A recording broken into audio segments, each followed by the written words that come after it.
Good morning. How are you all? Let me tell you a story this morning. First of all, let me ask you a question. How many of you are done? I mean, just done. Raise your hand. If you're done, you're done. My hand is raised, my heart is crossed, whatever. I'm done.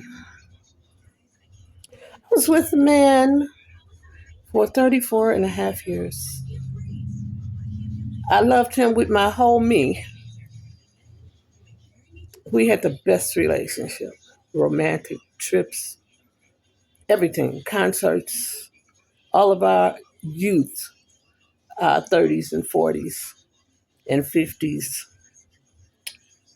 uh, till I woke up one Sunday morning and decided it was time for me to go. This man was a dreamer.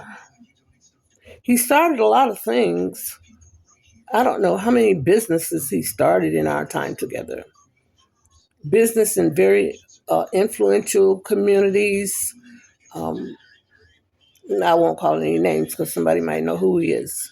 But anyway, high-end stores, all different kind of things.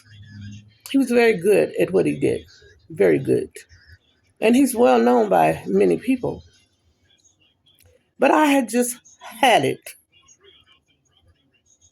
I had raised 8 children, but he just seemed to me like a ninth child, never being able to tie his strings together or follow through on anything, always starting something but never finishing it. So I was just through. Usually on Sundays, we would go to breakfast every Sunday morning at a restaurant, some restaurant. Every Sunday morning, we would get up at 7:30. We'd be out the house, going to have breakfast, riding down the highways, laughing and talking with each other, holding hands while he was driving. We was just in love for 34 and a half years. And this particular Sunday morning, I kind of overslept. So he had already gotten up and got dressed. And when I opened my eyes, he was standing there looking at me. And I said, "You're already dressed. Why didn't you wake me up?" He said, "Oh, we're not going to breakfast this morning." I said, "Why not? We go every Sunday morning." He says, "Well, today I decided I'm going to the casino. Feeling lucky, I'm going to the casino." I said, "Okay, no biggie." Because he had gambled, I believe I'd be willing to bet on it every single day of the 34 and a half years that I knew him. Lottery tickets, craps, all kind of gambling games, sports betting, every single day from the first day that I met him. It didn't really bother me because when I met him, I was on my own with my children, and I wasn't counting on him to fund my lifestyle per se. But anyway, we had ended up getting married. So on this particular Sunday, he walked out of the door about 7:15 Sunday morning. He didn't call the whole day,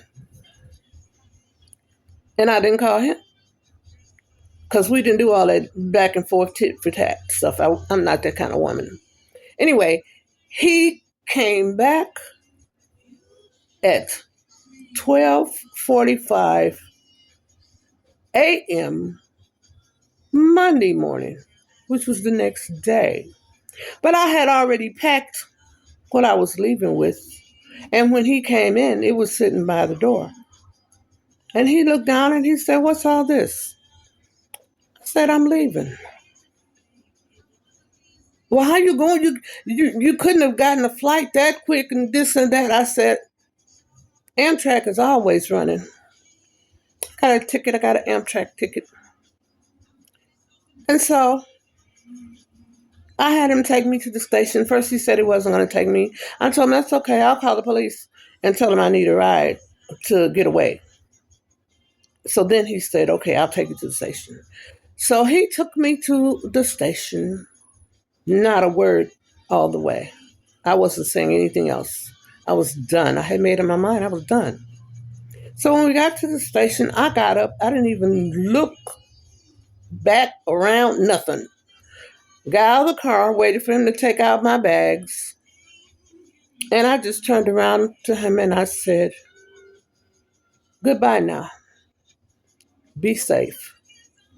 And I walked away into the station, did not look back. You can't look back because if you look back, it's like, oh, okay, she looked back. So she must really still love me. And I did really still love him. I refused to look back. That was at 12:30, 12:45 around, a little after. And my train wasn't leaving until 4:30 a.m. But I sat there and waited for my train. I wanted to change my mind and go back every other 10 minutes. But when I got done, I was done. So I want to hear from you guys about your stories. When did you decide that you were done? What happened? I think that would make for some interesting reading. So can you leave in the comments your story? I would be delighted to read about it because this is freedom when we leave certain relationships. He was a narcissist also. And so he was not physically abusive, but he was emotionally abusive. And sometimes he would go silent and wouldn't talk at all. All of that's abuse, psychological abuse. So I would be interested in hearing your stories. Have a nice day now. Bye bye.